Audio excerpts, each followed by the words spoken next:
एक बार बुद्ध और उनके शिष्य वैचारी नगर में यात्रा करते हुए पहुंचने हैं और यह खबर जल्द ही पूरे नगर में फैल जाती है। जब आम्रपाली को पता चला है कि भगवान बुद्ध नगर में मौजूद है तो वह खुशी से उन्हें अपने घर में भजन के लिए निमंत्रण देने के लिए तत्पर हो जाती है। साथ ही वह पार्षद राशियों को साथ लेकर उनके आश्रम की ओर चल पड़ती है। हालांकि वो उन्हें सम्मानपूर्वक अपने दर्शियों के साथ निमंत्रण लेने के लिए उत्सुक थे। जब आम्रपाली को आश्रम में देखा जाता है तो वैशाली के लोग आश्चर्यचकित हो जाते हैं।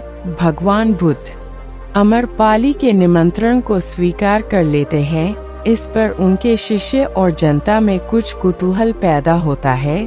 संगीत, आम्रपाली के घर भजन करेंगे तो लोग क्या कहेंगे? संगीत, और आपकी आलोचना करेंगे। संगीत। जब भगवान बुद्ध और उनके शिष्य वैशाली नगर यात्रा करते हुए पहुंचने हैं तो आम्रपाली को वास्तव में यह विश्वास नहीं था कि भगवान बुद्ध उनके घर भजन के लिए आएंगे। वास्तव में उसे यह विश्वास नहीं हो रहा था कि भगवान बुद्ध उनके घर आएंगे, लेकिन उसका माँ ऐसे कर रहा था और वह अपनी पूरी आयोजन को माँ से कर रही थी। जब बुद्ध और उनके शिष्य उनके घर के पास पहुंचे तो आम्रपाली की खुशी को कोई हद नहीं थी। आम्रपाली ने खुद मुद्दा के लिए एक थाली लगे और सभी शिष्यों के भजन का इंतजाम किया। वह श्रद्धा भाव से आम्रपाली खुद को दूध के लिए समर्पित कर रहे थे और उनके सामने बैठकर उन्हें निहाल रही थी। आम्रपाली को एक अलग शांति के अनुभूति हो रही थी। जब बुद्ध को उन्होंने खाता हुए देखा, आम्रपाली को पहले बार इतनी शांति की अनुभूति हुई। वह सोच रही थी कि कोई इतना शांत कैसे हो सकता है, कैसे कोई खाने को इतनी चेतन के साथ खा सकता है। आम्रपाली के माँ में चेतन जग उठे। भजन के बाद आम्रपाली ने मुझे कहा, आप मेरे घर आए और मैं धन्य हो गई। आपने संगीत, हीरा मोती मेरे खजाने में भरे पड़े हैं।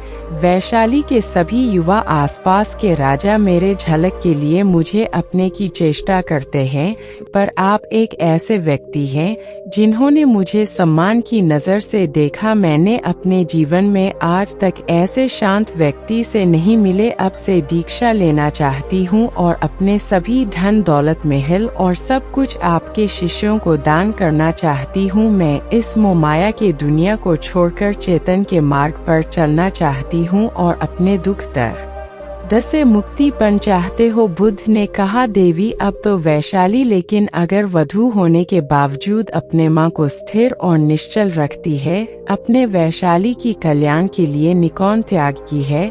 अब वैशाली के प्रति आपका धर्म निभाना का कार्य संपन्न हो गया है।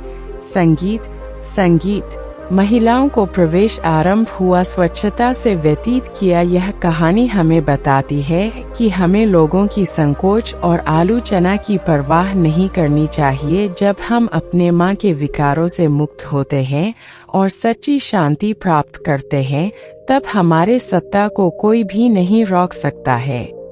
हमें जीवन में सादगी और प्रेम का अनुसरण करना चाहिए और दूसरों की सेवा करने के लिए समर्पित होना चाहिए बिना किसी भय या आलोचना के। यह कहानी हमें एक संदेश देती है कि मानवता को सम्मान देना चाहिए और समर्पित होना चाहिए, चाहे वो व्यक्ति किसी भी सामाजिक स्थिति में हो। हमें एक व्यक्ति की पहचान उसके कर्मों और भावनाओं से करनी चाहिए, न कि उसके सामाजिक स्थानीय पेशे से। यदि कोई व्यक्ति प्रेम और शुद्ध भावनाओं के साथ हमें आमंत्रित करता है तो हमें उसे स्वीकार करना चाहिए और उसके द्वारा प्रदान की गई शांति और प्रेम को सम्मानित करना चाहिए।